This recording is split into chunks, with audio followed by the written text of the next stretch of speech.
नमस्कार, बहुत स्वागत है आपका। आप देख रहे हैं शिव पुराण उपाय। अगर आप हमसे अभी अभी जुड़े हैं तो प्लीज़ चैनल को सब्सक्राइब कर लें और पसंद आए तो वीडियो को लाइक करें। कमेंट में हर हर महादेव जरूर लिखें। धनतेरस के दिन नमक खरीद कर लाने का और उसका प्रयोग करने का विधान है, लेकिन एक कटोरी नमक से कैसे आप प्रयोग करें कि आपके जीवन की परेशानियां समाप्त हो जाए। देखिए, जो एक बर्तन में आप नमक रखेंगे ना, वो नमक का सबसे ज़्यादा महत्व है इस धनतेरस से लेकर दीपावली के अगले दिन या फिर भैया दूज तक, क्योंकि ये जो नमक है माँ लक्ष्मी से सीधे तौर से जुड़ा है और जीवन की खुशियों को बढ़ाने वाली वस्तु है। हालांकि बिना नमक का तो जीवन की भी कल्पना नहीं हो सकती है। इस धनतेरस पर नमक जीवन में सुख भी देगा और मन की जो समस्या है उसको भी दूर करेगा।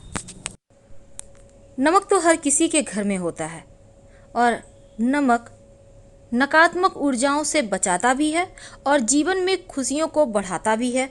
आज हम नमक के छोटे छोटे प्रयोग बताएंगे जो आपके जीवन की हर परेशानियों को दूर करेगा। लेकिन घर के किस कोने में नमक रखें कि जीवन की मुश्किलें जल्दी खत्म हो जाए, आपकी जो मुश्किल परेशानियों से भरा वक्त है वो जल्दी खत्म हो जाए। तो चलिए जानते हैं नमक क्या क्या कर सकता है। देखिए, नमक वैसे तो हर किसी के घर में है और अगर दाल या सब्जी में नमक ज़्यादा हो जाए तो नुकसान भी करता है और कम हो जाए तो भी खाने का स्वाद गड़बड़ कर देता है। वैसे नमक हमारी आयु को बढ़ाता है और नमक ही आयु को घटाता है, यानी कि नमक ज़्यादा होना सही नहीं है तो कम भी होना सही नहीं है। लेकिन आज जो हम प्रयोग बताएंगे, देखिए नमक बहुत तरीके का होता है, जैसे सेंधा नमक, समुद्री नमक, काला नमक, सामान्य नमक। और नमक को चंद्रमा और शुक्र दोनों से ही जोड़कर ज्योतिष में देखा जाता है। वैसे तो कुछ विद्वान ये भी कहते हैं, यानी कि ज्योतिष शास्त्र में ये भी वर्णन आता है कि नमक राहु का प्रतीक है। तो चलिए जानते हैं कैसे अपने राहु, चंद्रमा और शुक्र को आप बैलेंस करें कि आपके जीवन में आकस्मिक बाधाएं भी नहीं आए और आपको सुख, वैभव, यश, मान सम्मान भी मिले, स्वास्थ्य अच्छा रहे, टेंशन ना हो। देखिए, ज्योतिष में चूंकि नमक को चंद्रमा और शुक्र का प्रतिनिधि माना जाता है और नमक को यदि आप किसी स्टील या लोहे के बर्तन में रखते हैं तो यहाँ पर चंद्रमा और शनि का मिलन हो जाएगा। शनि का जो धातु है वो है स्टील और लोहा। तो क्या होगा, चंद्रमा और शनि के मिलन से विष योग बनता है। अब यह योग रोग और शोक का कारण हो जाता है। इसीलिए भूल कर भी नमक स्टील के बर्तन में या लोहे में ना रखें। नमक को प्लास्टिक में भी नहीं रखना चाहिए। हाँ, अगर आपको रखना है तो कांच के बर्तन में नमक रखें, इससे बुरा असर भी नहीं पड़ेगा और सुख चैन बढ़ेगा। अमूमन बोला जाता है कि नमक गिरना नहीं चाहिए, तो संभाल के ही यूज करें, क्योंकि नमक का गिरना दुर्भाग्य और विवाद का सूचक है। जैसे ही नमक गिर जाए तुरंत पानी डालकर उसको गला दें और उसको सफाई करके तुरंत उसको ठीक कर लें। तो नमक का गिरना सही नहीं है, क्योंकि नमक के गिरने से चंद्रमा और शुक्र दोनों कमजोर होता है। तो अगर एक दिन गिरे तो कोई बात नहीं, पर 2 दिन गिरे, बार बार गिर रहा है तो फिर आप संभल जाइए और फिर आपको इन मुश्किलों से बाहर निकलने के रास्ते भी ढूंढने होंगे। तो भोजन बनाते समय कई बार क्या होता है, आप नमक डालते हैं, चख लेते हैं, देखिए कैसा हुआ भोजन, कैसे बना है, नमक सही है नहीं। एक तो आपके किचन में वैसे तो बहुत सारे लोग भोजन चखते हैं, लेकिन पवित्रता घट जाती है आपके खाने की। और जब आप किसी भी भोजन को बार बार ऐसे करके उठाते हैं तो दरिद्रता भी आ जाती है। इसीलिए अगर नमक कम है तो बाद में डालिएगा, लेकिन खाना जब भी आप बनाते हैं, रोटी है, चावल है, तो थोड़ा सा खाना आपके घर के आसपास गाय है तो दे आइए, नहीं तो हल्का सा आप तोड़कर हटा दें। सीधे सीधे हाथ से कभी भी भूल कर भी किसी को नमक मत दीजिएगा, वरना रिश्ते खराब होते हैं, चाहे वो नमक का पैकेट ही क्यों ना हो। आप रख दीजिए, सामने वाला व्यक्ति उठा लेगा, क्योंकि आपके संबंध भी गड़बड़ होंगे और साथ ही नमक हाथों हाथ देने से आपके जो रिश्तों में प्रेम है, गर्माहट है, वो समाप्त हो जाता है। तो आइए जानते हैं, अगर आपको सुखी रहना है तो कुछ बातों का ध्यान रखिए। गुरुवार का दिन छोड़कर हर दिन आप या तो नमक मिले हुए पानी से या फिर फिटकरी मिले हुए पानी से ही घर में पोछा लगवाएं। बहुत सारे लोग बोलते हैं नमक मिले हुए पानी से हम नहीं लगाना चाहते।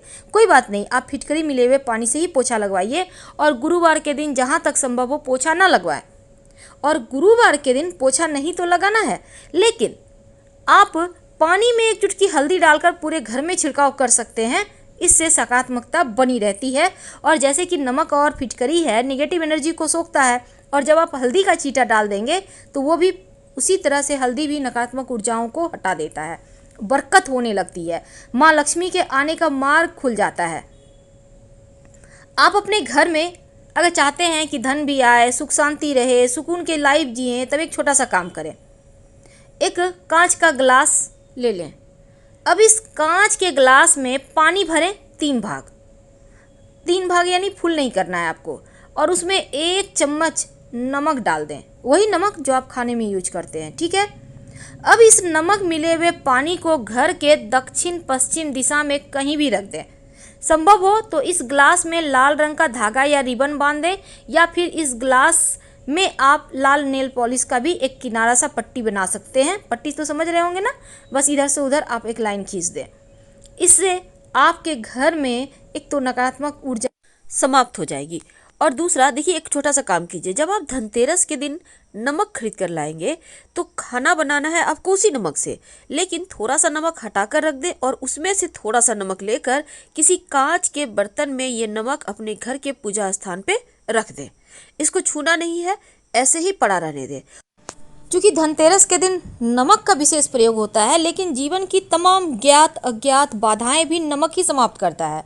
अगर आपको डर लगे, भय लगे, नींद ना आए, तो भी नमक बहुत कारगर है। तब ऐसे में एक कांच की कटोरी ले लें। याद रखिए, कांच की ही कटोरी लेनी है, छोटी सी ले लीजिए। आपके घर में अगर कांच की कटोरी नहीं है, छोटा सा आपके पास कांच की बरनी है तो, या ग्लास है, आप उसको भी ले सकते हैं। अब इसमें नमक रखिए। नमक कोई भी ले सकते हैं आप, खड़ा नमक ले सकते हैं, समुद्री नमक ले सकते हैं। अब इस कटोरी को 1 चम्मच 2 चम्मच डाल दें और बाथरूम में रख दें, कहीं भी ऊपर में उठा कर रख दें। और इस उपाय से बाथरूम की जितनी भी नेगेटिविटी है, क्योंकि सबसे ज़्यादा नकारात्मक ऊर्जा तो बाथरूम में ही होता है, तो वो समाप्त हो जाएगी। और हर सप्ताह या हर महीने, सप्ताह हमने इसलिए कहा क्योंकि बारिश के मौसम में जल्दी ही नमक पानी पानी हो जाता है। अगर पानी पानी आपको लग रहा है हो गया है, तो पुराना नमक उठाकर आप टॉयलेट में फ्लैश कर दें और नया नमक उसमें भर कर रख दें।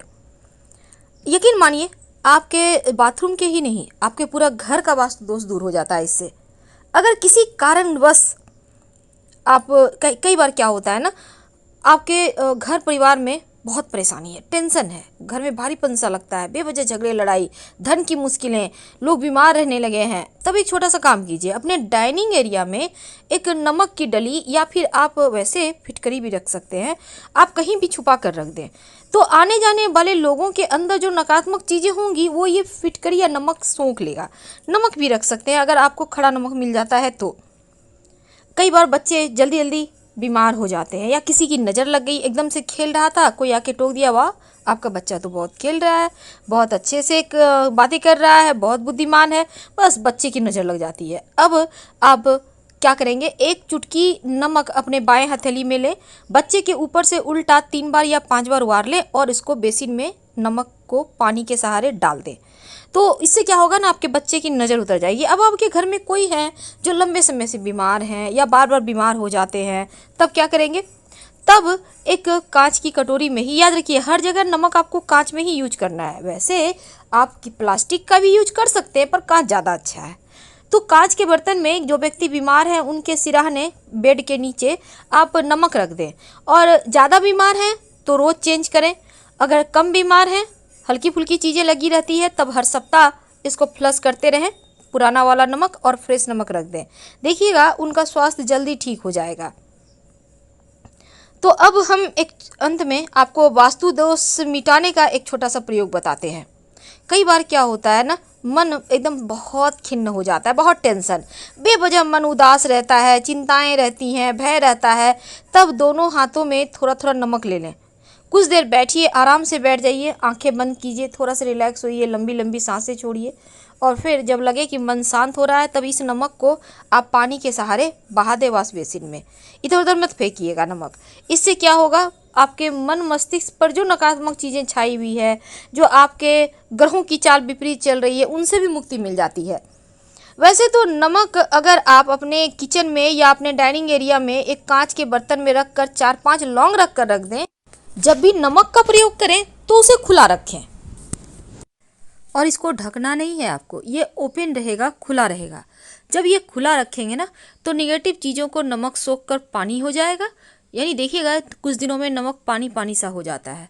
आप फिटकरी भी रखेंगे तो देखिएगा फिटकरी का कलर चेंज हो जाता है। तो ये चीज़ें का मतलब है कि नेगेटिविटी जो है उसको सोख चुका है। तो आप इसको फिर बाद में कहीं भी ड्रेन में डाल दें या फिर बेसिन में डालकर पानी में बहा दें। तो सिंपल सा प्रयोग है।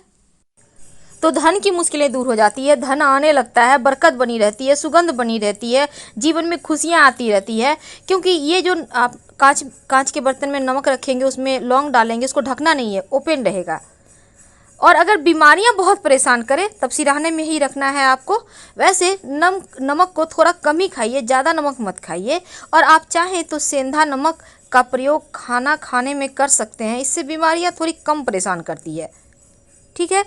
अब अगर आपके चंद्रमा या मंगल आपका कुंडली में कमज़ोर हो, तब जब खाना आप खा रहे हैं नमक कम है तो सादा नमक ना लेकर, समुद्री नमक ना लेकर, आप ऊपर से जब भी नमक लेना हो तो सेंधा नमक या काला नमक लेकर खाइए। तो आपकी कुंडली का कमज़ोर मंगल भी बेहतर हो जाता है और चंद्रमा भी परेशान नहीं करता।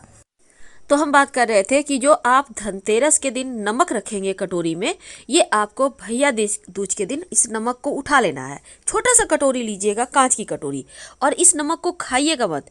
इन 5 दिनों में, चूंकि जो महानिसा की रात होती है, दीपावली की रात, तो इस दिन लोग तंत्र क्रियाएं करते हैं। तो जो नमक है वो आपको तंत्र क्रियाएं से बचाएगा। और बाद में इस नमक को गंदे नाले में, ड्रेन में डाल दीजिए। बेसिन में भी आप पानी खोलकर डाल सकते हैं। तो ये निगेटिव एनर्जी को सोखेगा और उसको हटा देगा। तो इस नमक के प्रयोग से आप जीवन की मुश्किलों से बाहर निकल सकते हैं। और इसके और भी प्रयोग है, जैसे कि धनतेरस के दिन जो आप नमक लाएंगे, इसी नमक में आपको खाना बनाना है। याद रखिएगा, भैया दूज तक। तो हम आपसे विदा लेंगे। हर हर महादेव। धन्यवाद। पसंद आए तो लाइक कर सब्सक्राइब जरूर करें।